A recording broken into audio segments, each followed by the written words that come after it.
নমস্কার বন্ধুরা, আজকে এই ভিডিওর মাধ্যমে আপনারা জানতে চলেছেন প্রায় 50% বেতন বৃদ্ধির ঘোষণা পশ্চিমবঙ্গ সরকারের সম্পর্কিত তথ্য।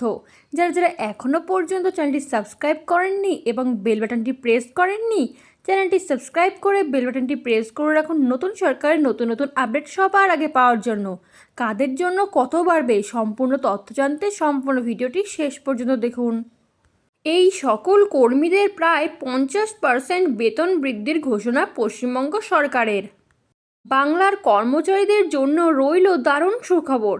বেতন বৃদ্ধির সিদ্ধান্ত নিল পশ্চিমবঙ্গ সরকার। বেতন এক লাফে 18,000 থেকে বেড়ে 25,000 টাকা করা হতে চলেছে বলে খবর।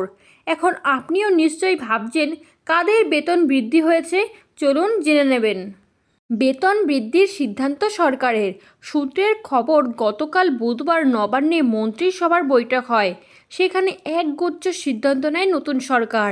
অন্নপূর্ণা ভাণ্ডার থেকে শুরু করে মা আহার, আয়ুষ্মান প্রকল্প, সেবক রুংপো রেল প্রকল্প সহ একাধিক বিষয় নিয়ে গুরুত্বপূর্ণ সিদ্ধান্ত নেওয়া হয়। এরই সঙ্গে একদিনের বৈঠকে মুখ্যমন্ত্রীর কার্যনির্বাহী সহকারীদের বেতন বৃদ্ধি করার সিদ্ধান্ত নেওয়া হয়েছে। সরকারের সিদ্ধান্ত অনুযায়ী এই সকল কর্মীদের মাসিক বেতন 18,000 থেকে 25,000 টাকা করার প্রস্তাব রয়েছে।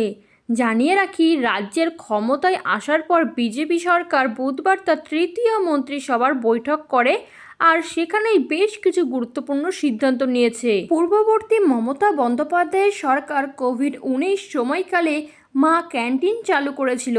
সেখানে বিভিন্ন স্থানে 5 টাকায় খাবার সরবরাহ করা হতো।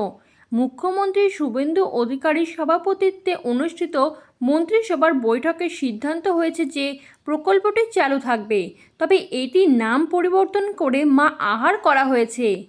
বৈঠকে কী সিদ্ধান্ত নেওয়া হয়েছে? বৈঠকের পর মন্ত্রিসভার সদস্য দিলীপ ঘোষ ও অগ্নিমিত্রা পাল বলেন, আগের চেয়ে আরও বেশি জায়গায় 5 টাকায় খাবার পাওয়া যাবে। দিলীপ ঘোষ বলেন, আগে 390টি জায়গায় 5 টাকায় খাবার দেওয়া হতো, এবার 110টি নতুন জায়গায় খাবার পাওয়া যাবে। 500টি কেন্দ্র থেকে খাবার বিতরণ করা হবে। এই প্রকল্পের নাম হবে মা আহার। পয়লা বৈশাখের পরিবর্তে 20 জুন পশ্চিমবঙ্গ দিবস উদযাপন। দিলীপ ঘোষ বলেছেন, শ্যামাপ্রসাদ মুখার্জির জন্মবার্ষিকীতে অর্থাৎ 6ই জুলাই তার একটি নতুন মূর্তি স্থাপন করা হবে, তবে এর স্থান এখনও ঠিক করা হয়নি। রাজ্য সরকার আরও ঘোষণা করেছে যে পশ্চিমবঙ্গ বাংলাদেশ সীমান্ত বরাবর 9টি স্থানে বেড়া নির্মাণের জন্য সিদ্ধান্ত সুরক্ষা বাহিনীকে 31.905 একর জমি হস্তান্তর করা হয়েছে। এরকমই আরও নতুন সরকারের নতুন আপডেট পেতে চ্যানেলটি সাবস্ক্রাইব করে বেল বাটনটি প্রেস করে চ্যানেলটির সাথে যুক্ত থাকুন।